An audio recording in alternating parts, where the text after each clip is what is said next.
Hello guys, today po nandito po tayo sa San Luis Village, Baguio City. At meron po kami sa inyong i-offer na lote na for sale. So this is 309 square meters. More or less po is nasa 12 meters po yung kanyang frontage. At ang kanyang terrain po is uphill. Ayan. So ito po yung subdivision road.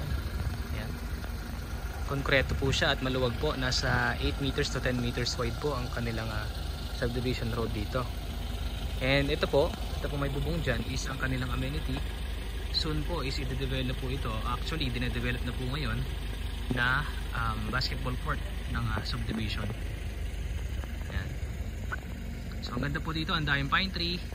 And also this is around 8 to 10 minutes lang po na drive to Baguio City proper. So ito po yung lote. Ayan. At may mga bahay din po dyan sa taas. Ayan. If you're interested to own this beautiful lot po, please feel free to message me anytime. Thank you very much po and God bless.